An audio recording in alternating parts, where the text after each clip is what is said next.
Agora nós vamos falar entre nós com salmos. A gente tem aprendido também que é importante a gente falar entre nós com salmos. E eu vou explicar uma coisinha simples para vocês. Está lá no Salmo 1, se você puder acompanhar aqui, Salmo 1, verso 2. Antes de você compartilhar o seu salmo, ou melhor, o verso do seu salmo. A Mônica decorou até 3, ela nem vai colar no celular. Acompanhe comigo, está aqui na tela. Antes, o seu prazer está na lei do Senhor, e na sua lei medita de dia e de noite.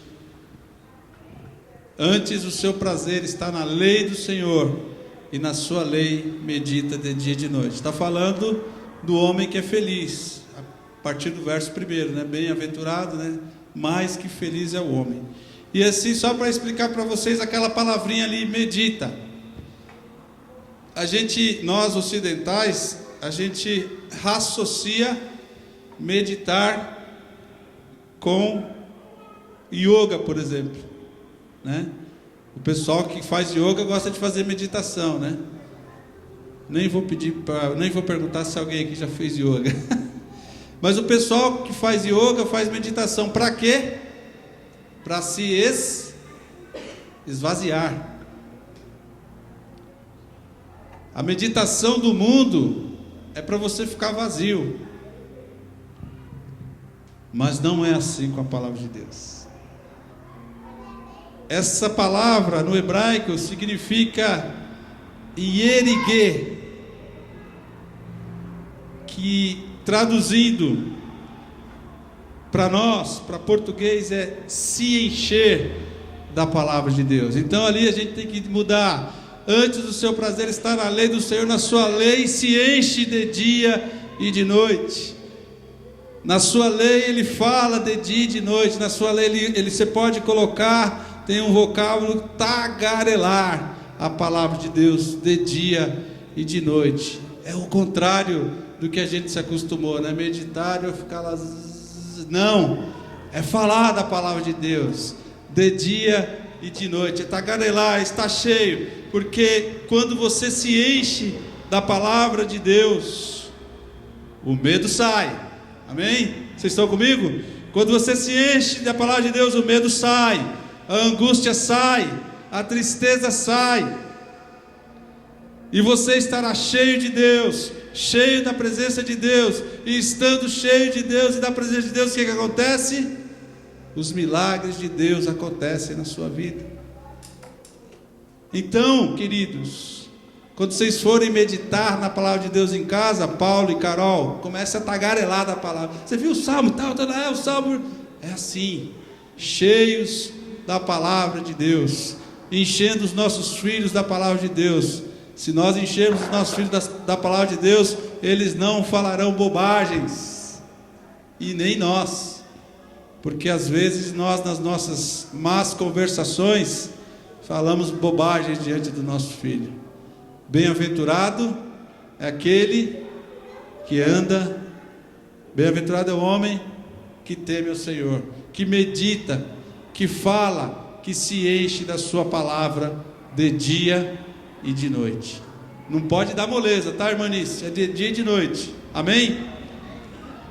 Então vamos começar pelos nossos ilustres ali do fundo. Como que eles chamam? Ricardo e Andréia. Qual o seu salmo ou o verso de um salmo, por favor? Salmo 23, verso 1. E ele?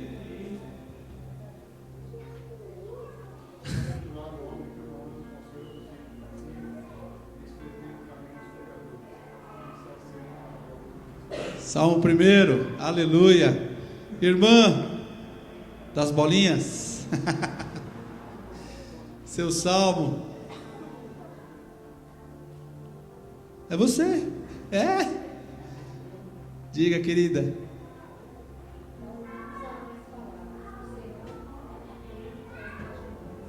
O Senhor atende os meus gemidos. Um dia nós vamos pregar aqui sobre gemido.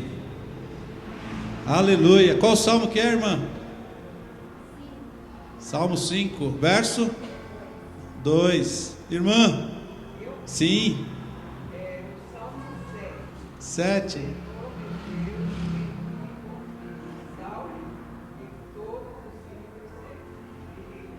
Ó, e livra-me. E ele começa dizendo: Senhor meu Deus, em ti confio. Presta atenção, irmãos, porque a palavra é para todos nós. Irmã Rosana.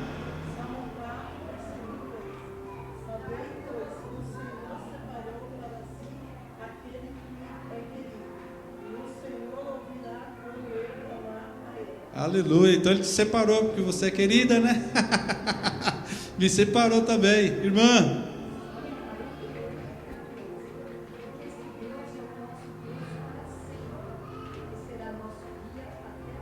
Até a morte. Que forte isso, hein? Ele será o nosso guia até a morte. Isa, tem um salmo aí que você gosta?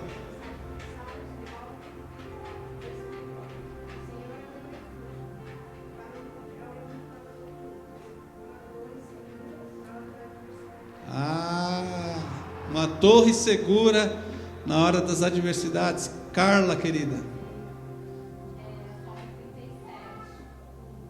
Não te aborreças por causa dos homens maus, nem tenhas inveja dos malfeitores, pois em breve secarão como relva, murcharão como erva verde. Misericórdia, né? Também a palavra está dizendo, não tem inveja, né? Jesus vai dizer depois lá que a chuva cai sobre o quintal dos dois, né? Então não importa. E aqui, o Eduardo está aqui angustiado para falar. Vamos lá, Du. Eu estou deixando o pessoal colar, irmão Nelson, mas vai chegar um domingo que vai ser assim, papo, vamos lá.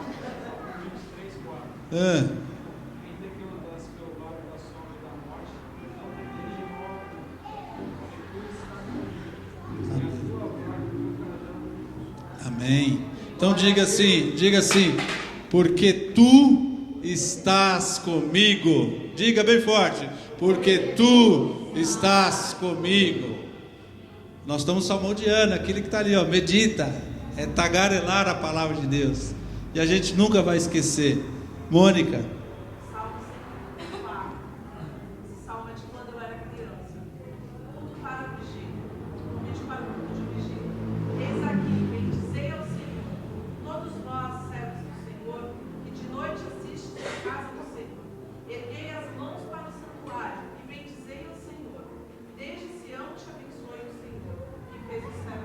Aleluia, aleluia. O irmão Nelson está decorado ali. Ah, não, ele vai dar uma coladinha também. Sexta-feira, estava os jovens, certo. eles estavam tendo aula, eu estava na mesa, estava jogando, lendo. E essa palavra veio, na hora que eu cheguei aqui, era a palavra que eles estavam falando. Então é o seguinte: como purificar o jovem? O seu caminho observando conforme a tua palavra. Amém. Salmo 119. Onde escondi a tua palavra no meu coração, para eu não pecar contra ti. Amém. Olha a responsabilidade, hein? Escondi aí não é esconder, guardar e não sabe onde é que está, não. É deixá-la bem à vista, tá? Esse é o esconder. Esse é o Salmo 119, verso 9 e 11. Amém. Salvador está se contorcendo, minha vez não chega. Salmo 46, 10. Aquentai-vos e sabei que eu sou Deus. Glória a Deus. Aleluia. Sou entre as nações e sou exaltado na terra. Aleluia. Quando você estiver agitadinho, vai para o Salmo 46, 10. E se aquete e saiba que Deus é Deus. Querida,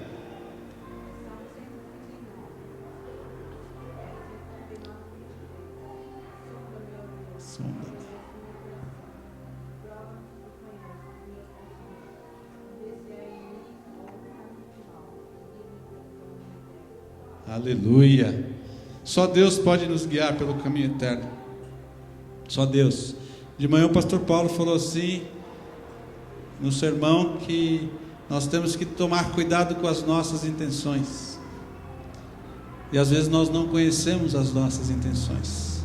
Mas quando o Senhor nos sonda, Ele nos mostra. O Senhor nos mostra. qual é a intenção do nosso coração. Bruna, ladies first, né, Rodrigo? Que isso? O Rodrigo já estava com o salmão aberto ali, a mulher olhando assim. Fala. 124.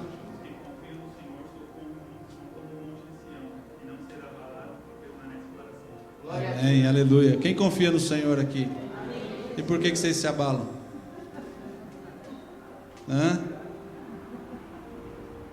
Os que confiam no Senhor são como os montes de Sião que não se abalam. E por que vocês se abalam? Por que nós nos abalamos? Minha mulher fica me puxando aqui porque eu tenho que falar sempre na terceira pessoa. Por que nós nos abalamos? Pensa nisso. Talvez a mensagem nos ajude. Irmã Nice. Antes de eu salvo, eu vou dar um pequeno testemunho sobre esse salmo. Então dê. Sobre meu filho. Meu filho vivia na rua. Então fica de pé, melhor, né? Então ele saía de casa, chegava às 5 horas da manhã, 3 horas da manhã, não tinha horário para chegar, não sei aonde ele andava, só Deus sabe. E meu marido brigava, aí eu falava assim, não vamos brigar, vamos conversar com ele. E eu falei, esse negócio é entregar na mão de Deus. Entreguei na mão do Senhor e o Senhor me deu esse salmo para mim ler. Então eu leio esse salmo e falo a todos os pais, se algum de vocês tiver um filho rebelde, um filho que talvez não quer vir na igreja, ou não, é rebelde com a gente mesmo, porque meu filho era muito rebelde comigo e com o pai dele. Mudou quase 100%, ainda não mudou 100% porque não está aqui, mas logo estará. É o Salmo 86, versículo 16. Está escrito assim: volta-te para mim e tem misericórdia de mim, dá a tua fortaleza à tua serva ou ao teu servo, e salva o filho da tua serva. E pôs o nome dele na frente, Paulo Sérgio embaixo, e põe o nome de cada um dos seus filhos. E Deus restaurou meu filho. Então ele, olha, faz uns 3 meses atrás, toda semana ele dormia fora de casa. Toda semana ele fala, onde você anda, filho? Por aí.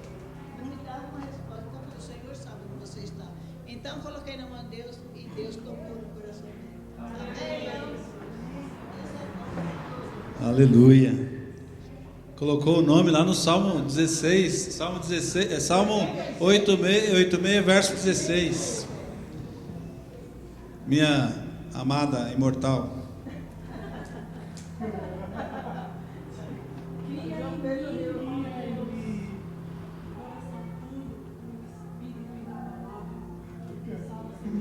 Salmo 51.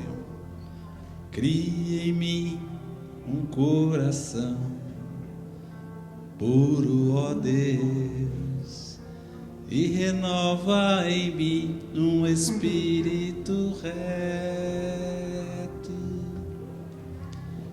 Amém? Gleice, o pastor Paulo está te ajudando, está aí, está projetado. Bem-aventurado o homem que não anda no conselho dos ímpios, não se detém no caminho dos pecadores, nem se assenta na roda dos escarnecedores. Amém. João. Salmo 100, verso 3. Lembre que o Senhor é Deus, Ele nos fez e somos dele. Somos o seu povo, o seu rebanho. Somos o seu povo, o seu rebanho. E quem vai falar de ovelha lá na frente? Quem? Quem vai falar de ovelha lá na frente? Quem vai falar que é o bom pastor? Jesus. Somos as ovelhas do seu pastoreio. Ayla.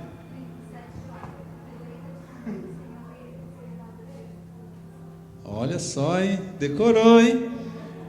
Agrada-te do Senhor, Ele satisfará os desejos do teu coração. Elaine. Eu queria ler 2 salmos. Por causa da irmã Nice, que eu li agora e me veio ela.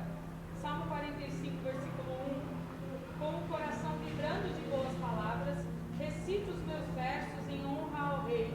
Seja a minha língua como a pena de um hábil escritor. Aleluia. E aí eu aprendi. Que honra, hein, irmã Nice? Quero escrever o livro, o salmo para ler o 51. Tem misericórdia de mim, ó Deus, por teu amor, por tua grande compaixão, apaga as minhas transgressões. Lava-me de toda culpa, purifica do meu pecado. Só um parênteses. Natã disse para Davi que ele pecou. E ele, ao invés de escrever esse salmo imediatamente, sabe quanto tempo ele demorou para escrever? 2 anos e meio. E aí ele vai dizer: enquanto eu calei os meus pecados, os meus ossos envelheceram. Eu fiquei doente. É muito importante a gente confessar os nossos pecados. Carol. Salmos 26, 8. Eu amo, Senhor, o lugar da tua habitação, onde a tua glória habita. Aleluia. Uau. Oh. Mister apenas. Mestre apenas. Uma coisa eu pedi ao Senhor e a buscarei. Posso estar em tua casa todos os dias da minha vida. Salmo 27. Para contemplar a bondade do Senhor. Ai, Eu fui dar referência, eu te travei. Estava decoradinho. Coloca aí, reverendo. 27:4, por favor. buscar a orientação do Senhor no tempo. E por fim, reverendo. Floresça em seus dias o justo, e haja abundância de paz até que cesse de haver luta. Aleluia. Você está com luta? Que haja abundância de paz até que as suas lutas acabem. Salmo 92 diz assim, acho que é o verso 7, eu não lembro exatamente. Que o justo florescerá como a palmeira e crescerá como um cedro no Líbano. Que você e eu, que nós sejamos esse justo que floresce como a palmeira. Amém? Vamos meditar na palavra? Quando a igreja estiver lotada assim, aí a gente vai fazer um sorteio, para que a gente continue compartilhando do Salmo, porque é uma bênção. Falar de Salmo é uma bênção, é uma bênção, é uma bênção. Eu mandei um convite hoje, acho que é Fábio? É Fábio? Ricardo e Andréia. Vocês não receberam. Mas o convite é assim, estava escrito no convite: estou pronto para viver com Deus?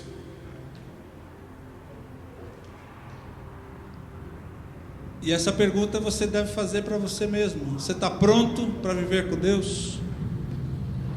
Você está pronta para viver com Deus? Você está pronta? Está pronto? Vocês estão prontos? Deus tem nos dado algumas experiências incríveis. Ontem, por exemplo, nós tivemos numa casa de idosos, e uma senhora de uns 90 anos mais ou menos, 80, 90 anos, eu não sei exatamente a idade dela.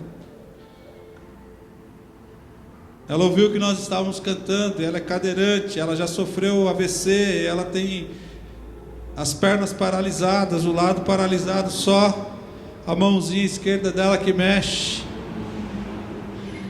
Ela não fala, mas ela ouviu a música e pediu para levarem ela lá para louvar com a gente. E ao seu estilo, ao seu jeito, ao seu modo, dentro da sua dificuldade, ela começou a louvar ao Senhor. Porque não há impeditivos nenhum para que nós louvemos ao Senhor. Não há nenhum tipo de impeditivo, nem doença, nem AVC, que façam com que você não louve e não adore ao Senhor. Nós tínhamos ido antes em outra casa, e a Elaine estava lá um pouco chorosa, como ela está aqui hoje um pouco chorosa. E aí eu pedi para ela: Elaine, canta ópera.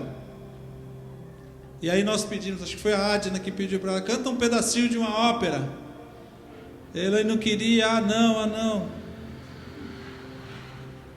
E aí de repente ela decidiu cantar, e cantou um pedacinho de uma ópera. Você lembra qual foi, Elaine? Hã? Só um trechinho assim. Você acha que eu ia perder essa oportunidade?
Amém? Glória a Deus. Glória a Deus. Esse cântico despertou uma senhora. Essa música, ela cantando assim, que já não chorava há muitos anos, começou a chorar convulsivamente, porque quando Deus fala com o homem fica vivo. E aí volta a pergunta: você está pronto para viver com Deus? Temos várias muletas que nos impedem de vivermos plenamente em comunhão com Deus. Todas as muletas e impeditivos têm a ver com as nossas percepções e com os nossos posicionamentos em relação à vida. Tem alguém que gosta de usar um termo, tem a ver com a nossa cosmovisão, como a gente enxerga o mundo, como a gente enxerga as pessoas. Tudo, essas muletas também estão relacionadas à nossa maneira de entender Deus. Porque em muitos lugares as pessoas, ou aqueles que nos ensinam, querem nos fazer acreditar que é possível colocar Deus numa caixinha, que é possível colocar Deus nesse templo, que é possível criar um Deus à nossa imagem e semelhança, e não o contrário. E aí nós vamos criando muletas, e essas coisas todas vão lançando dúvidas sobre nós mesmos, pois nós somos os principais impedimentos para nós seguirmos com Deus. Nós atrapalhamos o desenvolvimento da nossa relação com Deus. Nós atrapalhamos a nossa comunhão com Deus, com o nosso pecado, com os nossos posicionamentos, com o nosso jeito de enxergar a vida. Qual foi a pergunta que eu fiz aqui quando você leu o Salmo 124? Por que a gente se abala? Se os que confiam no Senhor são como os montes de Sião. Por que você se abala, Carol? Por que você se abala, Rodrigo? Por que você se abala, Mônica? Se a palavra de Deus garante que os que confiam no Senhor são como os montes de Sião, que não se abalam. Por que a gente tem sede? Se Jesus garantiu para aquela mulher do poço que se ela bebesse da água que Ele desse, ela jamais teria sede, por que eu e você temos sede?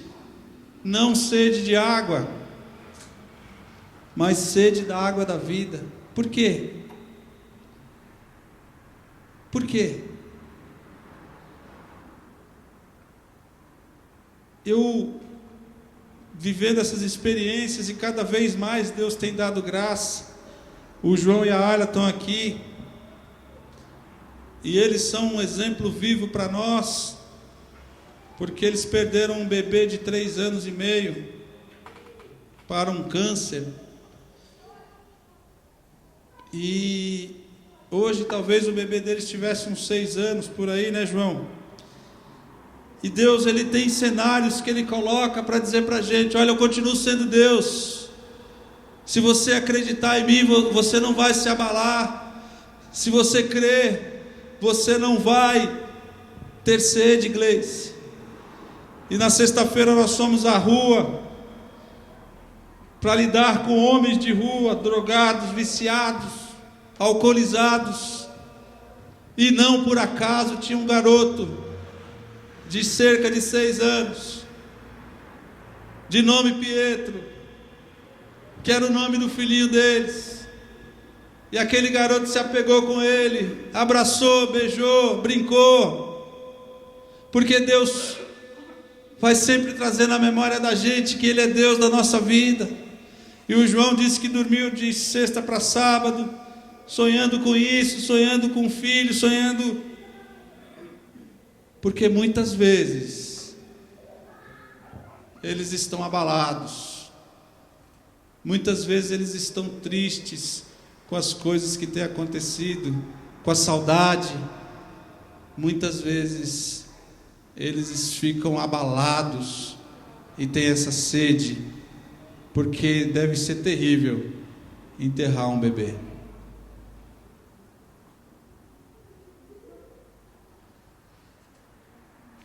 Só eles sabem a dor deles. Só eles e Deus sabem, porque nós não sabemos. Mas nós olhamos para a vida deles como exemplos para nós, porque nós cremos que Deus tem usado eles para dizer: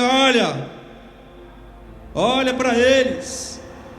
Às vezes eles se abalam, às vezes eles se abatem, às vezes eles choram, às vezes ele tem sede,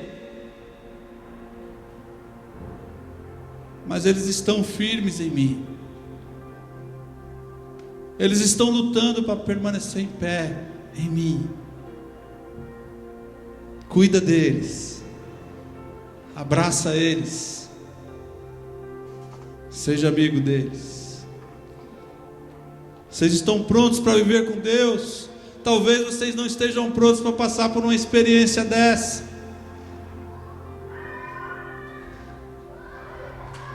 Quando João Pedro tinha 4 meses, ele foi parar no UTI. Nós não estávamos preparados para a UTI. Quando Lucas tinha 13 anos, foi parar no UTI. Tomou um remédio, o queixo dele foi parar na nuca. Eu tinha tudo para me abalar. Nós tínhamos, eu e minha esposa.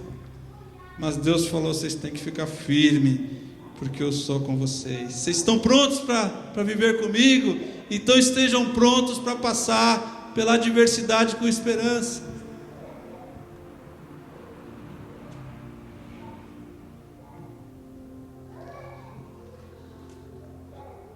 Vamos meditar no texto rápido que está lá em Pedro, primeira carta do apóstolo Pedro, capítulo 1. Do capítulo 1 até o verso 12.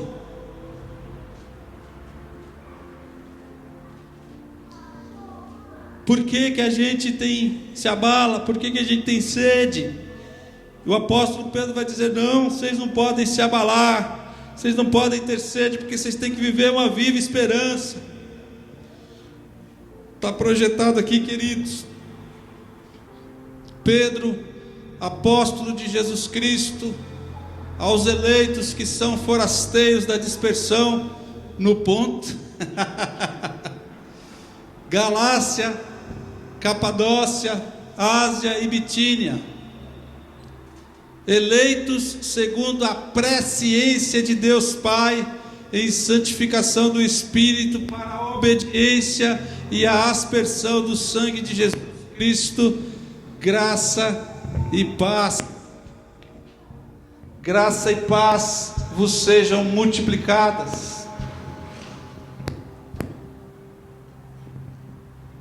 Bendito Deus e Pai de nosso Senhor Jesus Cristo, que segundo a sua muita misericórdia, nos regenerou para uma viva esperança, mediante a ressurreição de Jesus Cristo dentre os mortos, para uma herança incorruptível, sem mácula, imarcessível, reservada nos céus para vocês, para nós, para que, verso 5,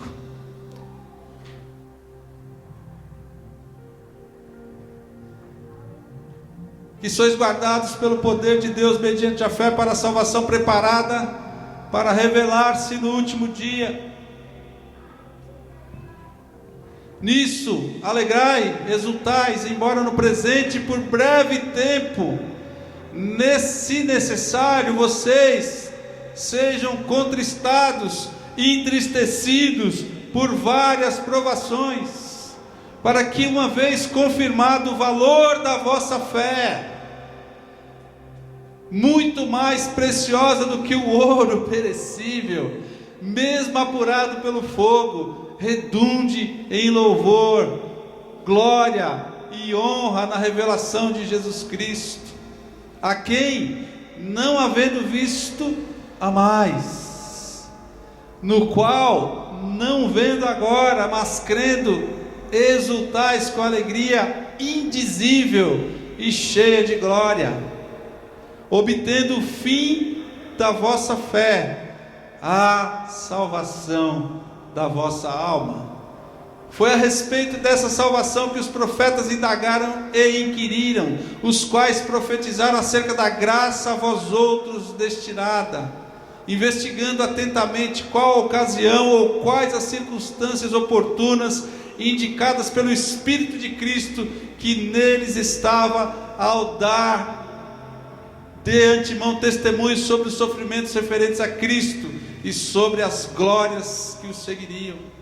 A eles foi revelado que, não para si mesmos, mas para vós outros, ministravam as coisas que agora vos foram anunciadas por aqueles que, pelo Espírito Santo, enviado do céu, vos pregaram o Evangelho, coisas essas que anjos anelaram para escutar.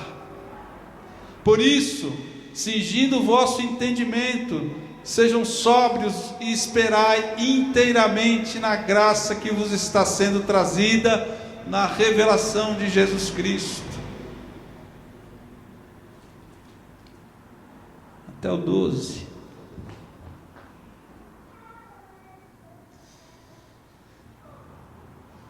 Nós vivemos uma vida que às vezes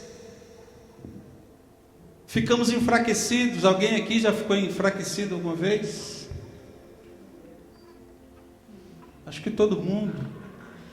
Vivemos uma vida em que às vezes os nossos sonhos se tornam pesadelos. Vivemos circunstâncias em que as angústias tomam conta do nosso coração e da nossa mente, nos massacram. Cada um de nós conhece a sua dor e as suas feridas. O que dói em você provavelmente não dói em mim, e eu não posso falar da sua dor.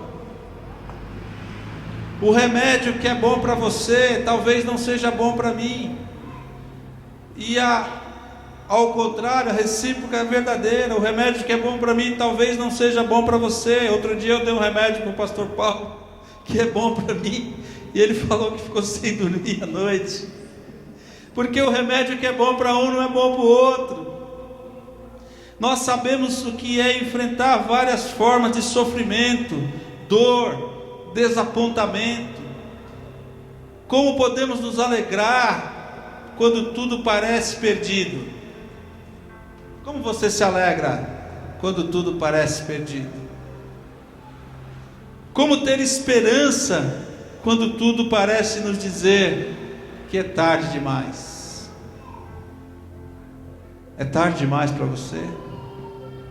É tarde demais para você? Nunca é tarde. Anote na tábua do seu coração: nunca é tarde, ou nunca será tarde, quando você confia no Senhor. Amém? Nunca será tarde quando você confia no Senhor. E por quê? O apóstolo começa a carta dizendo o seguinte: vocês não precisam se preocupar, queridos. Veja lá, no verso 2, por que vocês não precisam se preocupar? Porque vocês foram eleitos segundo a presciência de Deus Pai, pela santificação do Espírito, para a obediência e aspersão do sangue de Jesus Cristo. Antes de qualquer coisa, como o pastor Paulo disse de manhã, você foi escolhido por Deus. Foi Deus que te escolheu, foi Deus que olhou para você, foi Deus que olhou para você, não fui eu, Bruna. Foi Deus que olhou para você e falou: Bruna, eu te amo. Então, nós não podemos ficar travados diante dos nossos problemas e das nossas lutas, porque existe uma promessa para nós. O Deus eterno, o Deus da paz, o Deus da bênção, o Deus da vida, Ele já nos elegeu de antemão, Ele já nos escolheu. E Pedro está confortando o nosso coração, dizendo: irmãos, existe um propósito para a vida de vocês, porque Deus olhou para você de antemão e falou: é você, Salvador. É você, Eduardo. É você, Gleice. É tão bom quando a gente chega num lugar e é reconhecido, né? Não é verdade? Você chega no lugar, ó, Elaine, poxa, Elaine, caramba, me dá um autógrafo. Não, mas é bom quando você chega no lugar e fala: poxa, eu conheço você, você é uma pessoa bacana e tal.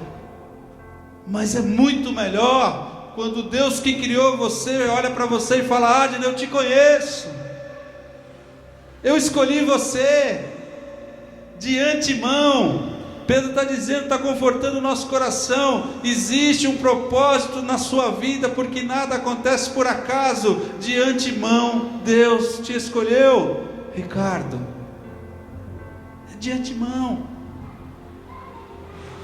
E aí Pedro vai dar vários motivos para nós termos esperança, porque a gente vive num mundo caótico.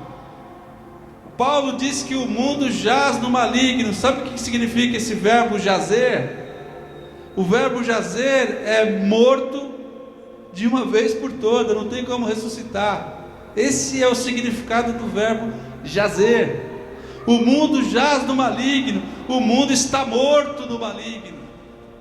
E a gente vive nesse mundo de pessoas más, de pessoas ruins, de más influências, de homens violentos, de governos corruptos, onde nós somos massacrados com informações que eles querem, e nós não conseguimos meditar na palavra de Deus, porque a gente recebe tanta informação e a gente não medita.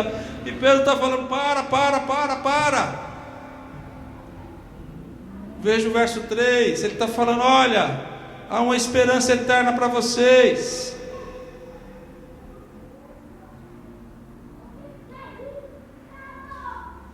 Porque a nossa vida, quando Deus nos escolheu, Ele falou assim: o destino de vocês não é ser feliz aqui, o paraíso não é lá, não é lá perto da Vila Mariana, o paraíso é na eternidade. A vida de vocês não pode começar no paraíso e acabar na consolação. A vida de vocês tem que ir para a eternidade. E Pedro vai dizer isso, ele vai começar a consolar os irmãos, dizendo assim: ó, bendito seja o Deus e Pai de nosso Senhor Jesus Cristo, que nos regenerou, nos gerou de novo, para uma viva esperança. Diga: para uma viva esperança. Sabe por que é uma viva esperança? Porque quem crê em Cristo não tem uma esperança morta. A nossa esperança é viva. Amém? A sua esperança é viva, então diga: glória a Deus. A minha esperança é viva. A minha esperança está viva. Ela trabalha em mim todo dia. E ele continua: segundo a sua grande misericórdia. E o que é que todo dia se renova? Segundo o apóstolo Jeremias, as misericórdias do Senhor se renovam a cada manhã, e por isso nós não somos consumidos. Então Pedro está dizendo: gente, calma. Você está no desespero, você está na angústia, está tudo dando errado, seus sonhos destruídos. Calma. Existe uma viva esperança chamada Jesus. Existe uma viva esperança chamada Espírito Santo que habita dentro de vocês. Existe uma viva esperança que é gerada segundo a grande misericórdia de Deus pela ressurreição de Cristo. E ele continua: para quê? Para uma herança que não morre. Você tem uma herança? Hoje nós fomos ver a casa de um irmão que tem uma herança, e a casa está completamente deteriorada. Se fosse algo vivo, um ser vivo, provavelmente já teria morrido. Mas Pedro está dizendo: olha, não se preocupem, irmãos, porque vocês foram regenerados para uma herança que não perece, não se contamina e não se altera. Aleluia! Porque essa herança que não se contamina, que não perece e que não se altera, para quem? É para os outros, é para vocês, é para nós. Qual que é a sua herança? Qual que é a minha herança? Para onde você quer ir?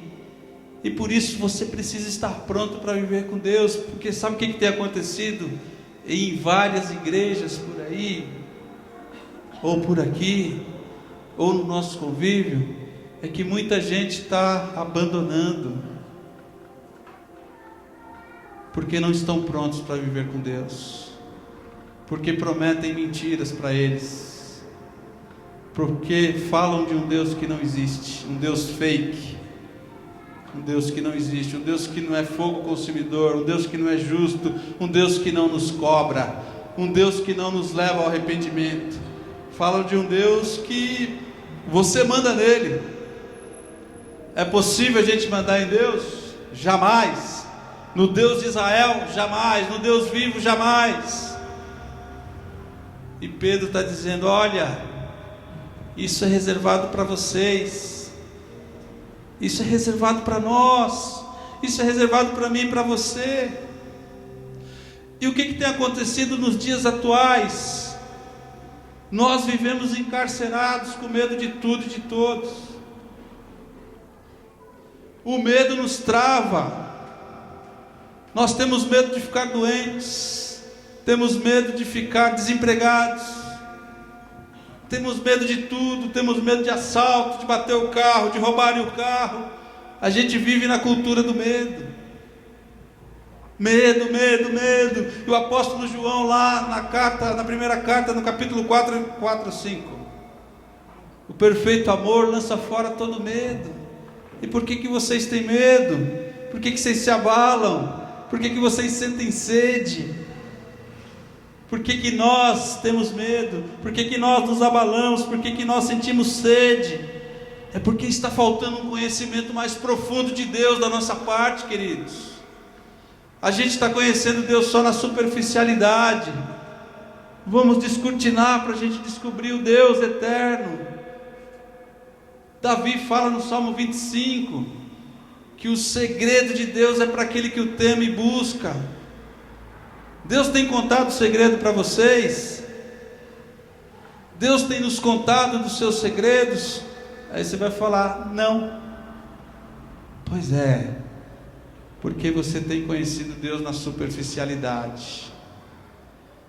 O fundo do mar é repleto de coisas, tanto é que diz que tem uma vida marinha, mas a gente só conhece a superfície.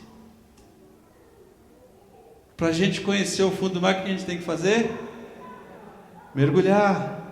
Para você conhecer Deus profundamente, você precisa mergulhar, querido.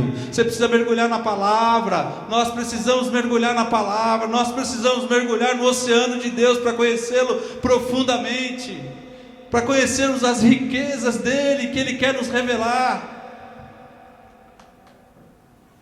Não dá para conhecer Deus de qualquer jeito. Não dá para andar com Deus de qualquer jeito. Não dá para falar com Deus de qualquer jeito. Não dá para depender só de um culto de domingo ou de quarta-feira. Não dá para depender só desse arrepio que o louvor causa na gente. De manhã o pastor Paulo falou sobre tomar a cruz e seguir, uma responsabilidade maravilhosa. E só toma a cruz e segue quem conhece o que é a cruz, e quem sabe qual que é o valor da cruz para você colocar nos lombos e levar, porque senão você vai deixar a cruz pelo caminho. A cruz vai ser pesada demais para você, e não é isso que Deus quer. Nós temos uma proteção divina, amém? Então diga assim: eu tenho uma proteção divina para a minha vida, para a minha casa, para os meus filhos, para o meu trabalho, para onde eu estiver, porque Deus é comigo. Veja o verso 5, o que Pedro fala no verso 5. Vocês são protegidos pelo poder de Deus, mediante a fé.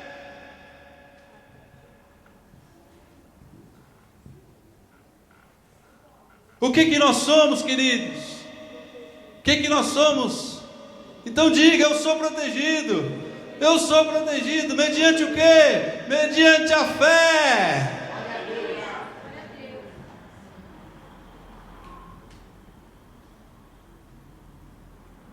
Eu gostei muito de manhã quando o pastor Paulo falou sobre a fé. A gente precisa navegar mais nesse oceano da fé, descobrir mais coisas preciosas que Deus quer nos revelar. E Pedro está dizendo: vocês são seguros, vocês estão protegidos. Do que vocês estão com medo? Do que vocês estão com medo? Ah, não, mas eu tenho uma conta para pagar. Ah, não, mas a minha mulher não me ama como eu acho que ela deveria me amar. Ah, não, mas eu ainda não arrumei um namorado para eu casar. Ah, não, gente. As contingências da vida não podem nos paralisar no nosso caminho para a Nova Jerusalém. Se a contingência da tua vida te paralisa, para agora e fala: Deus, eu quero mudar o rumo da minha vida, porque as contingências estão me fazendo travar. Eu estou travado por causa das contingências, eu não consigo pagar minha conta, e isso está me travando, está travando a minha fé, eu não consigo te buscar. Como muita gente nos procura como pastor: ah, não estou orando muito, porque eu estou com tanto problema. Quando você tem problema, é aí que você tem que orar. Quando você tem dificuldade, é aí que você tem que buscar. Quando você tem luta, é aí que você tem que dobrar o joelho e falar: Senhor, me ajuda.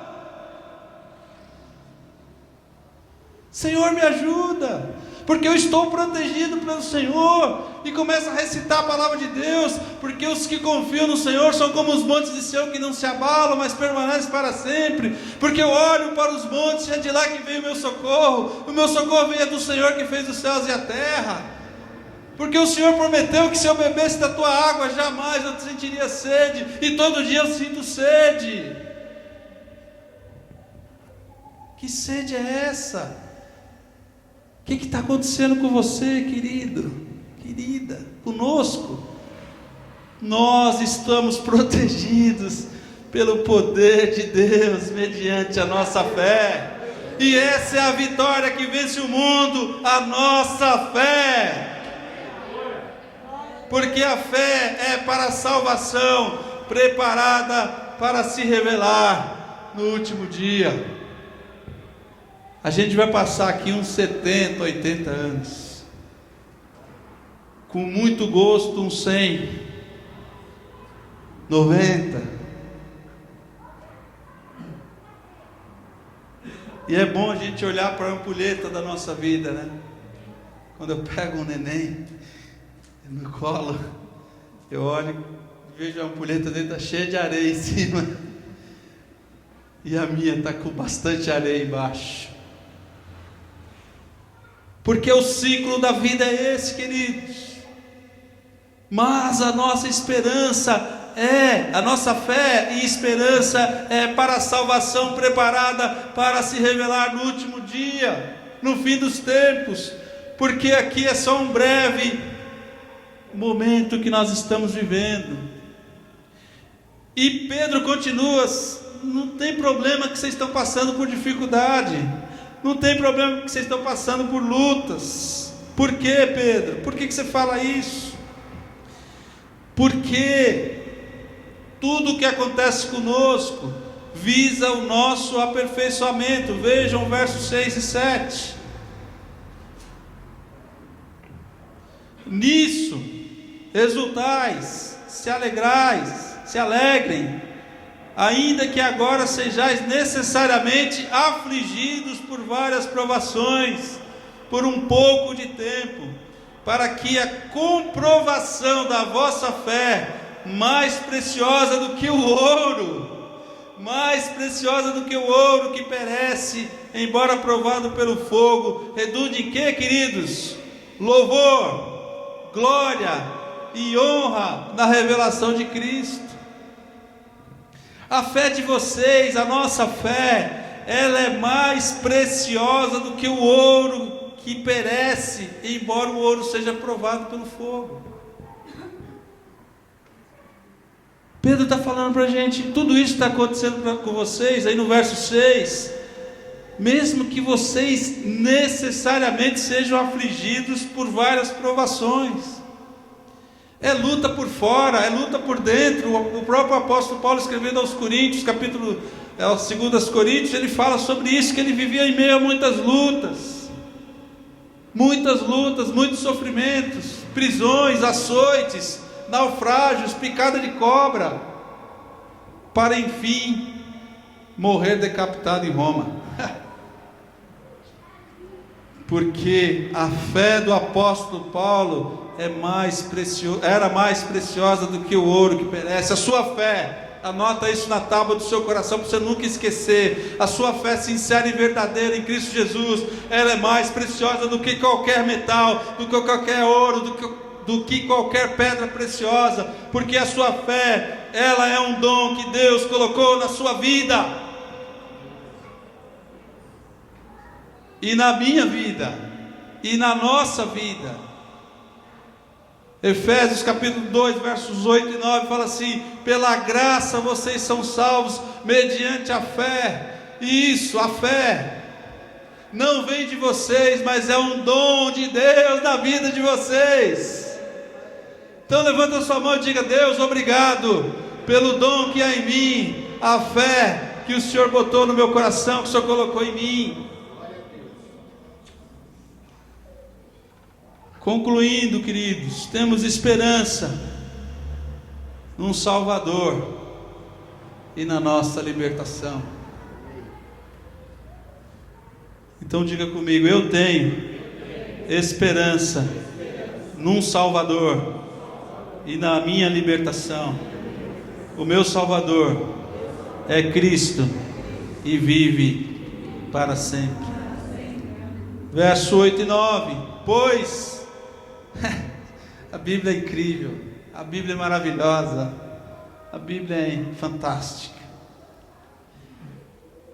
Pois, sem tê-lo visto, vocês o amaram, e sem vê-lo agora, embora ele esteja aqui, crendo, exultais com alegria inexprimível e cheia de glória, alcançando o quê?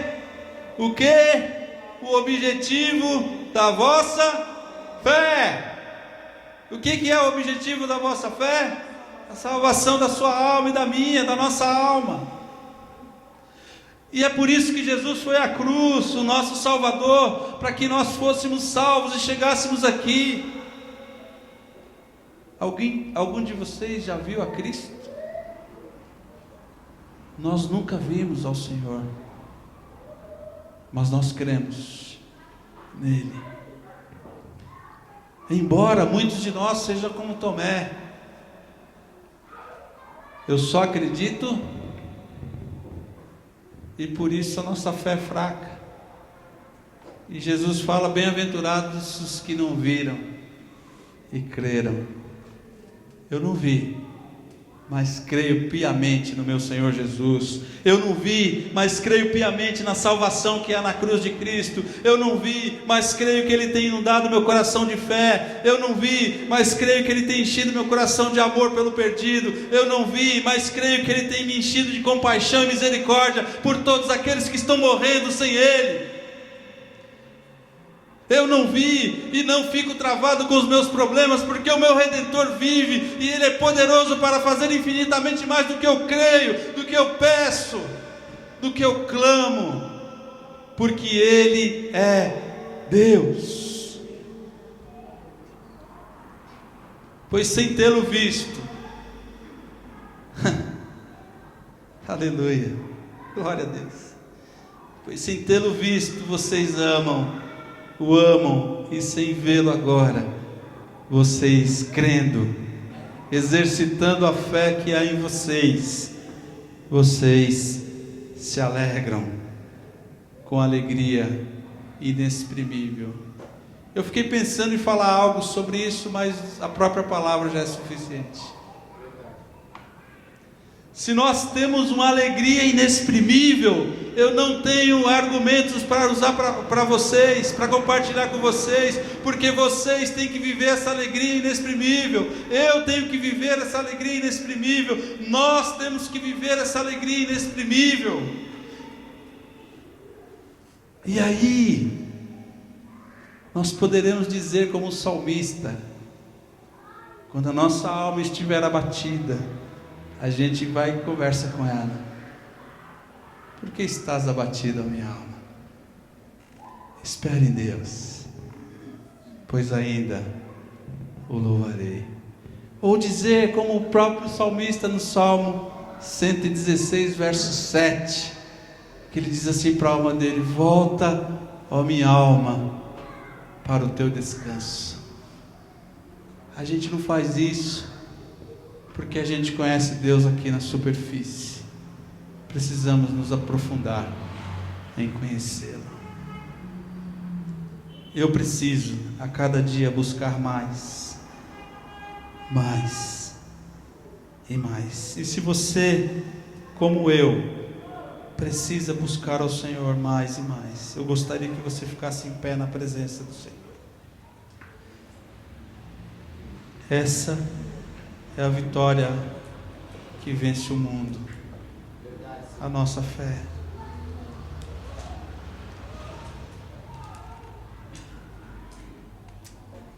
A fé que foi imputada em nós pelo Senhor.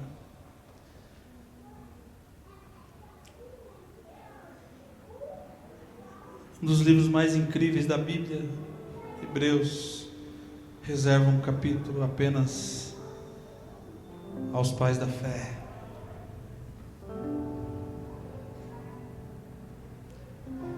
E que bom seria se naquele capítulo estivesse o meu e o seu nome, como homens e mulheres que não desistiram de ter fé, que não desistiram de lutar pela sua fé, que tiveram esperança em meio às tribulações e às angústias, porque todos que estão lá passaram por muitas angústias. Você que nos acompanha pela internet, que Deus tenha misericórdia e graça da sua vida também, derramando fé sobre a sua vida.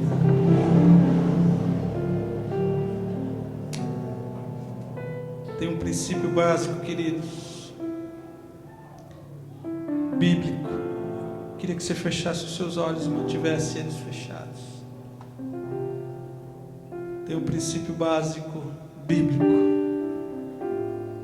que é: sem fé é impossível agradar a Deus. E se você está com pouca fé, se você está com a tua fé abalada, eu temo que você esteja suscetível a desagradar a Deus. E o desejo do coração de Deus e do nosso coração, como seus pastores, é que Deus renove a nossa fé a cada dia, a cada manhã, mais fé. Dá-nos mais fé, Senhor. Dá-nos mais fé para crer no impossível. Dá-nos mais fé para crer no indizível. Dá-nos mais fé para crer naquilo que os homens não podem realizar. Dá-nos mais fé para crer na cura dos que sofrem com doenças terminais. Dá-nos mais fé, Senhor, para que a nossa comunhão contigo seja plena. Dá-nos mais fé, Senhor, para que nós não esfriemos diante do Senhor. Dá-nos mais fé para que nós não fiquemos mornos, ao ponto do Senhor desejar nos vomitar da tua boca. Aumenta a nossa fé, Senhor. Aumenta a nossa fé, porque assim conseguiremos carregar a nossa cruz e te seguir. Aumenta, Senhor, a nossa fé. Eu preciso, Deus.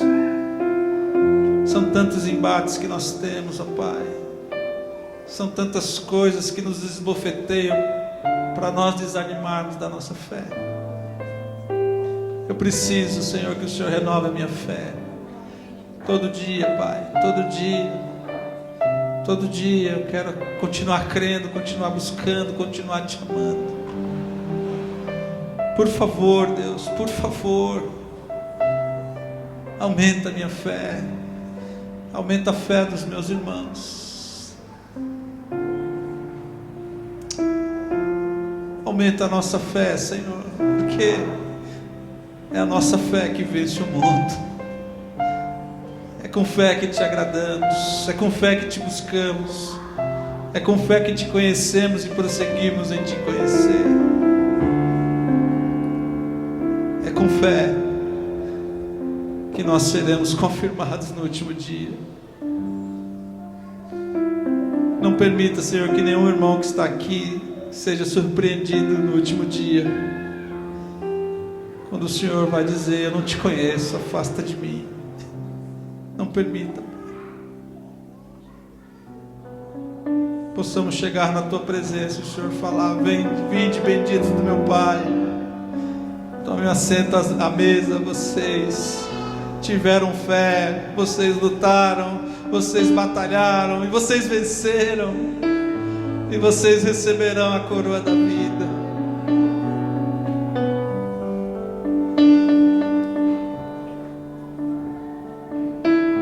Louvado seja o teu santo nome, Pai.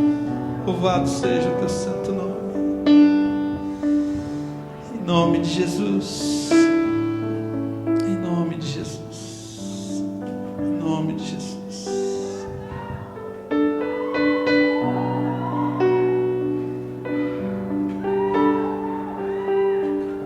Permita, Senhor,